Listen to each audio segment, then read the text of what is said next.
This is Covering the Spread, part of the FanDuel Podcast Network.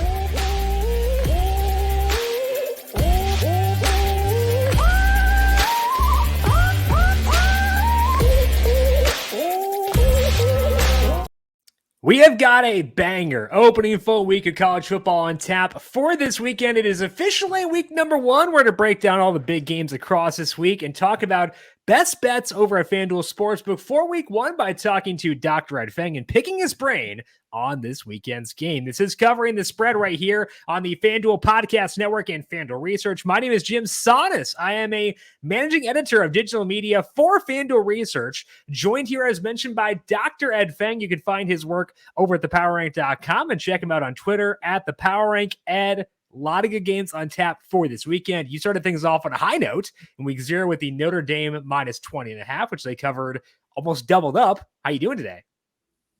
I'm doing well. It was really nice checking scores during my kid's soccer game and seeing Notre Dame was romping through that game. I actually just saw a thing this morning. Like I think Bud Elliott had like Navy under 0.5, half a point in the first quarter, which also worked out.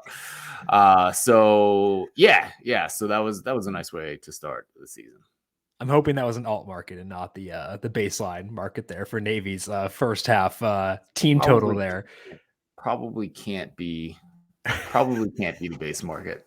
Probably, but I don't want to rule it out there because Notre Dame. In retrospect, it's the base market, but yeah, we're not allowed to do that. No, exactly. But good win by you there with the Notre Dame game. And honestly, Ed, a really fun way to start things off in week 1, too, because we got a lot of fun games, maybe not as high profile as it was with Cam Rising likely out for Utah, but still overall, a lot of good games on tap this weekend. So I'm excited to kind of sit back and just kind of enjoy college football being back in our lives. Absolutely. Yeah, I'm really looking forward to it. Everyone here in Ann Arbor is definitely looking forward to the season, and it's nice to have football back. Yeah, we're going to talk about those games, break down that Florida versus Utah game coming up on Thursday night, and then talk about other big games this week in Ed's favorite bets over at FanDuel Sportsbook. But first, a reminder to make sure you're subscribed to Covering the Spread wherever you get your podcast. Tomorrow, we're talking EPL match week number 4 with Austin Cass. We have got Pitching Ninja back with us on Friday. Talk about some player props next week. NFL shows and our NFL schedule is back as well, including twice per week Ed here on the show, Wednesdays and Thursdays, talking college football and the NFL. To get these shows as they are posted, make sure you are subscribed to Covering the Spread wherever you get your podcasts. You can also find us on the FanDuel YouTube page and FanDuel TV Plus on Amazon Fire, Apple TV, and Roku devices, plus by going to FanDuel.com/watch. Get your game day gear on because college football is back and FanDuel wants you to join in on the fun. Right now, all customers can get a no-sweat bet for week 1. Just place a bet on any week 1 college football game. You'll get bonus bets back if you don't win. Bet on money lines, spreads, totals, and more. Just visit the FanDuel Sportsbook app and kick off the college football season with America's #1 sportsbook. Must be 21 plus and present in select states. Refund issued as non-withdrawable bonus bets that expire 7 days after receipt. Max refund $5 unless otherwise specified. Restrictions apply. See terms at sportsbook.fanduel.com. FanDuel is offering online sports wagering in Kansas under an agreement with Kansas Star Casino LLC. Gambling problem? Call 1-800-GAMBLER or visit FanDuel.com/RG in Arizona. 1-800-NEXT-STEP or text NEXT STEP to 53342 in Connecticut. 1-888-789-7777 or visit ccpg.org/chat. In Indiana, 1-800-9-WITH-IT. In Wyoming and Kansas, 1-800-522-4700. In Kansas, ksgamblinghelp.com. Louisiana's 1-877-770-STOP. In Maryland, mdgamblinghelp.org. In West Virginia, 1-800-GAMBLER.net. Hope is here. Visit gamblinghelplinema.org or call 800-327-5050 for 24/7 support in Massachusetts. And in New York, 1-877-8-HOPE-AND-WIRE. Text HOPE-NY. Now, we'll dig into the top games here in just 1 second, Ed, but let's talk about general betting philosophy for week 1 first, because we got no data on most of these teams who did not play in week 0, but you've talked about how your market-based model does tend to do well early on in the season. So for you personally, Do you have a lighter card early on due to the lack of data, or does the past performance of your model allow you to have a pretty similar card in the early going? I'm definitely up for firing away the first couple weeks. I definitely trust my model, and as long as you are putting some handicapping on top of that to figure out why the model thinks it has the opinion that it does, I definitely think it's worth firing away. I mean, I think Notre Dame last week was a pretty good example. The numbers had it, but beyond that, we knew that they were bringing in Sam Hartman to throw the ball, and Navy's pass defense was terrible. So, you just combine those things, and we'll talk about some other things today.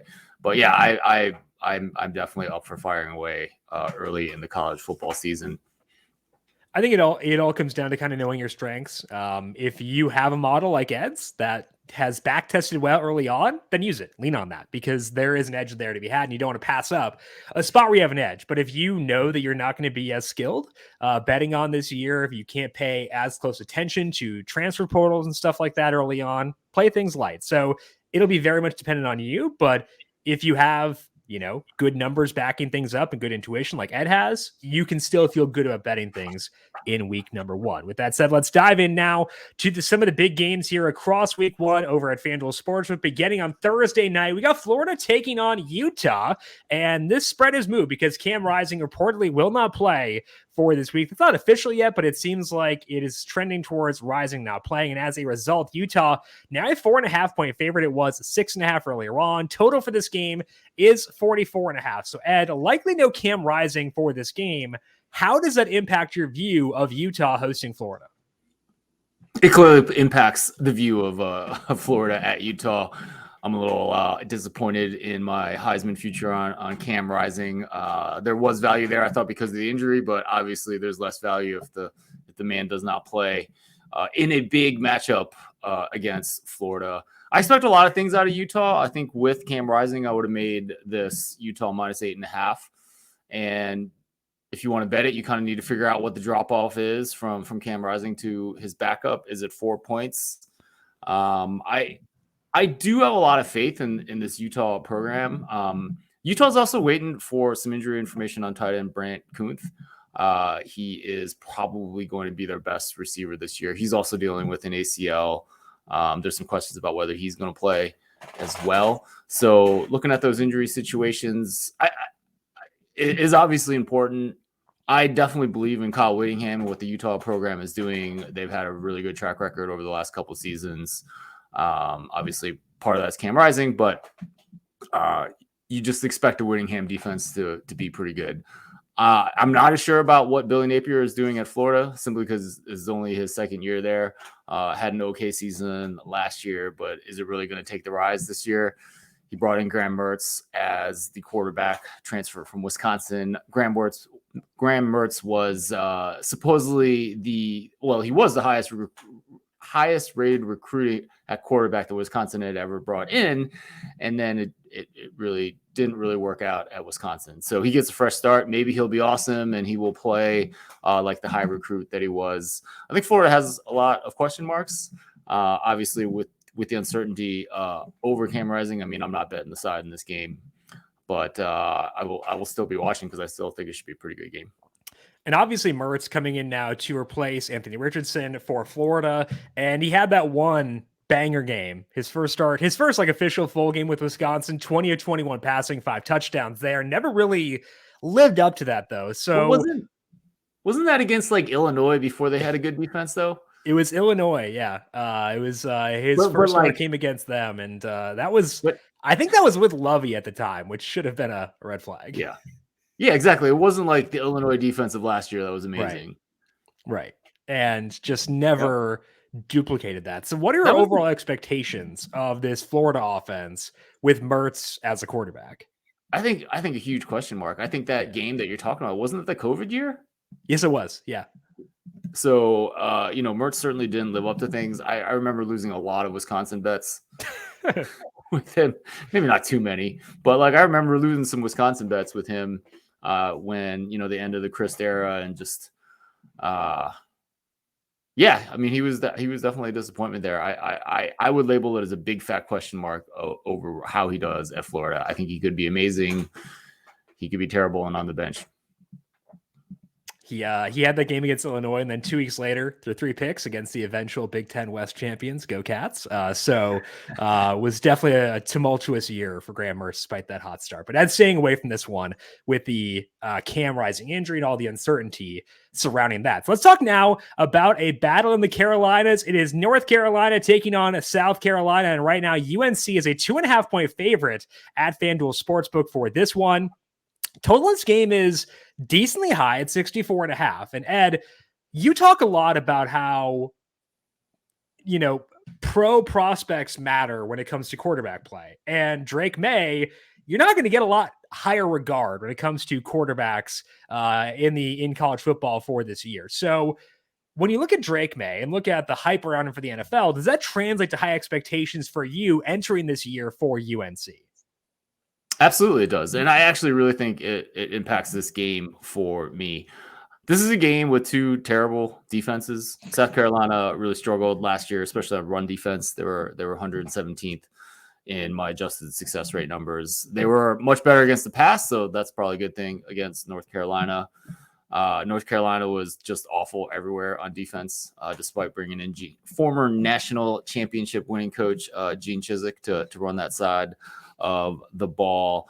It was an awful unit. I believe the overall they were 117th in my adjusted success rate. So it is a game where you kind of look at maybe you want to bet the over. Of course, rules have changed in college football, and the clock runs after first downs like it does in the NFL, except in certain situations. So I think you need to be very cautious in betting an over. Also don't really have a model for it right now, so I'm less likely to do that. But anyways, I'm staying away from that, even though these are 2 bad defenses. So then you get to the offensive side of the ball, and you have 2 very interesting quarterbacks. Spencer Rattler for South Carolina. You have to remember that at one point, Spencer Rattler was the market favorite to be the number 1 overall draft pick in the NFL. And that was a very interesting time. A lot of time has passed. He got benched in favor of Caleb Williams, which is not necessarily an embarrassment in and of itself, because we found out that Caleb Williams is pretty good. But it's not like Rattler's killing it at South Carolina. Last year, the pass offense was 58th. When you look at my adjusted success rate, not great. Story's a lot different for Drake May in North Carolina. Again, we're going to mention Caleb Williams because Drake May is considered the kind of consensus second quarterback behind Williams heading into the NFL draft last year. The North Carolina offense was 17th in passing when I look at adjusted success rate. So definitely much better, in terms of moving the ball with the passing game.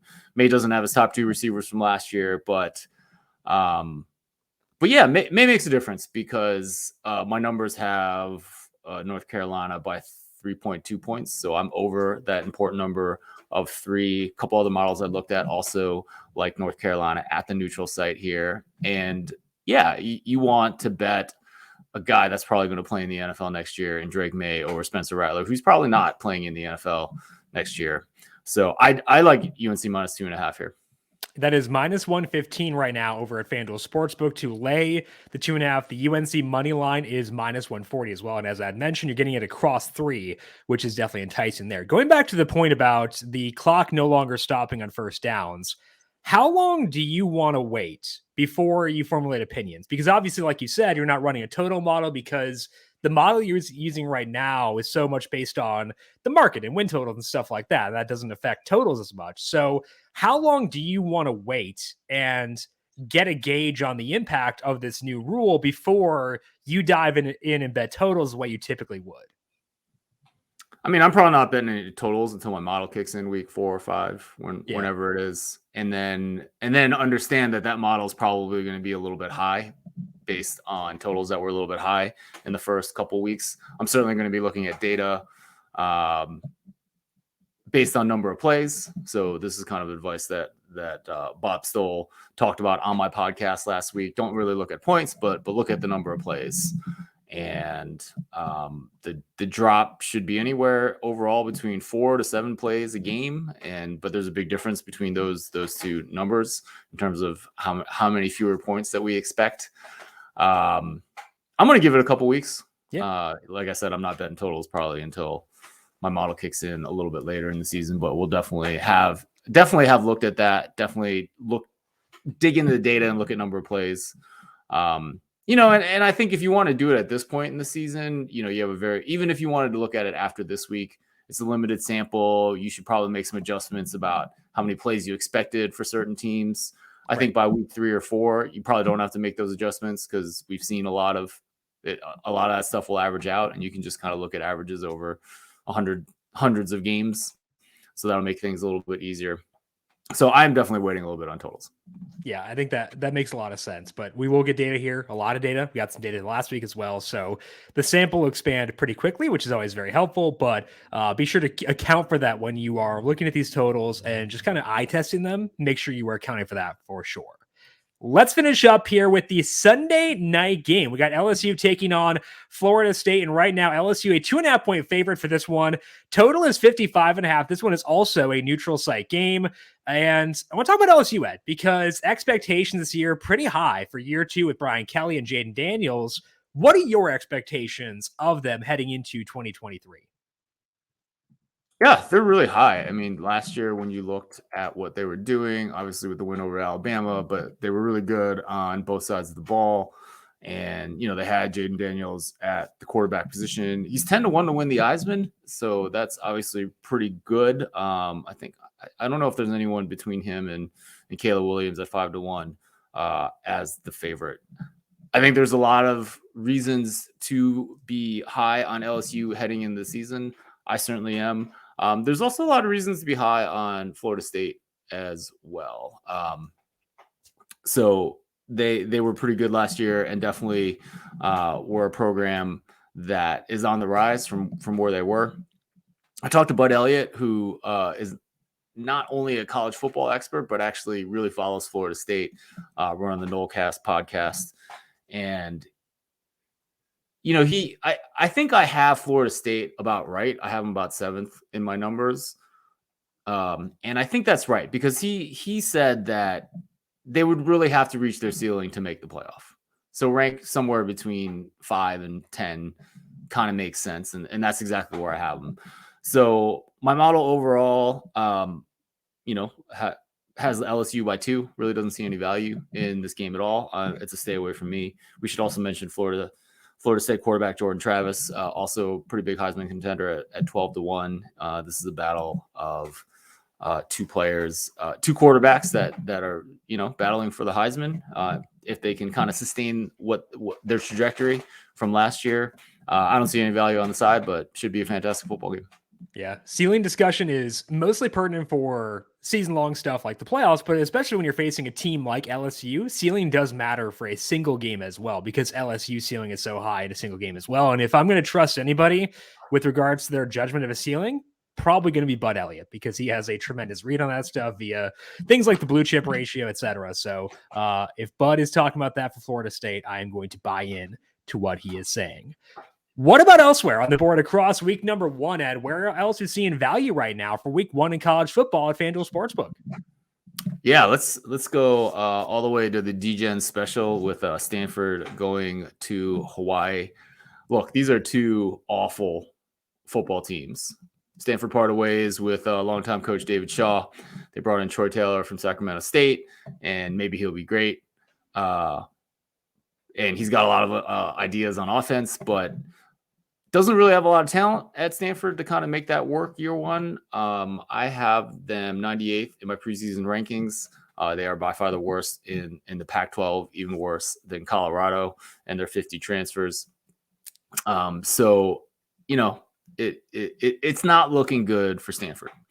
Hawaii is probably even worse than Stanford. They're in year 2 with Timmy Chang as head coach. He was formerly their quarterback, kind of a program legend. They start the season 128th in my preseason numbers out of 133 teams. Hawaii has played a game already. They were at Vandy last week, and they were a 17-point underdog. They did not win the game. They only lost by a touchdown, but I think a lot of the underlying metrics point to a really good performance by Hawaii. They had 391 yards versus 297 for Vanderbilt. had better success rate, had better yards per play. Vandy was able to win the game because of turnovers and a kickoff return for a touchdown. Hawaii did really well in that game against Vandy. So I would have made Hawaii plus about 5.5 points before week 0. Right now I make Hawaii plus 2.5. I actually see value in Hawaii at home. Now, I might look really bad if it turns out that Vandy is a lot worse than we expected. So there's always a little bit of a danger. But I think with college football handicapping, you gotta react quick. And Hawaii had a pretty good performance against Vandy. And I don't expect much from Stanford. They're going on this long road trip across the ocean, and they're going to be on the road. First game, new coach. I wouldn't be surprised if Hawaii won this outright. Yeah. Hawaii plus 3.5 is minus 112 at FanDuel Sports. But going back to that week 0 game, we talked about this last year where I think it was actually for the Hawaii Vandy game last year, where you were talking about how your model makes big moves based on what it sees early on. And, it kind of allocates the gain and the loss evenly across each side. So it's not just taking away from Vandy, keeping Hawaii's rating the same. It's kind of equally taking from Vandy, adding to Hawaii. And that's what you were talking about there, right? Where you're talking about how it could just be the Vandy's really bad. We don't know that yet, but I think like the baseline expectation should probably be, it's a little bit of both. And if it's a little bit of both, that would imply that Hawaii justified the gains they received in your model. Let's hope so. Yeah. I mean, it is, we are dealing with small sample sizes, and like, there could be a lot of reasons why, we shouldn't be higher on Hawaii, but the model says we should be. You did talk about how everything's allocated equally between the two teams. If I were probably a little bit more precise about the model, it wouldn't be allocated equally. There is a world in which someone goes in and looks at the circumstances, whether a quarterback got hurt, so on and so forth, and allocating credit for a game. That would probably lead to a more accurate model.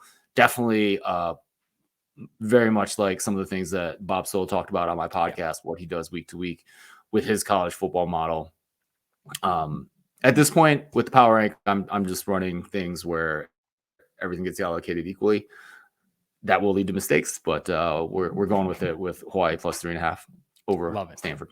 Love it. Again, minus 112 for that one right now at FanDuel Sportsbook. Ed, you mentioned the podcast with Bob Stoll. People want to find that or find your work. Where can they find all that? Yeah, check out the Football Analytics Show podcast. Definitely still on a big time heater with guests. Had Bob Stoll on this week, Bud Elliott on last week. So a lot of good stuff there. I'm also posting a lot of my preview series. I'm basically posting all my newsletters on the podcast now. It's very interesting, Jim, because the download numbers aren't quite as much as the interviews on the podcast, which I guess is expected, because I would guess that some fraction of the people who are listening are actually reading the newsletters and then not just downloading those. But that brings me to my newsletter. Check it out. So I have a preview series going on there right now, giving out some previews and some bets that I've been making in the preseason. And then I also have 5 Nuggets Saturday, which is my curated list of sports betting tips and analytics and humor. So you can check that out at thepowerrank.com. All right. And again, the podcast interviews are up on the Football Analytics Show podcast feed. You can find that wherever you get your podcasts. You can find Ed on Twitter at the Power Rank. Ed, pleasure talking to you once again, as always. We'll talk to you once again next week for both college football and the NFL. I'm looking forward to having a double dose of Ed once again this year. Yeah, looking forward to it, Jim. Thanks. All righty. Check out Ed on Twitter at the Power Rank. I am on Twitter at Jim Sonis. You can also follow FanDuel Research at FanDuel Research. We are back once again tomorrow to talk about EPL match week number 4. We'll talk some NASCAR and Formula 1 as well. Good luck to all you with your bets. We'll talk to you once again tomorrow. This has been Covering the Spread right here on the FanDuel Podcast Network.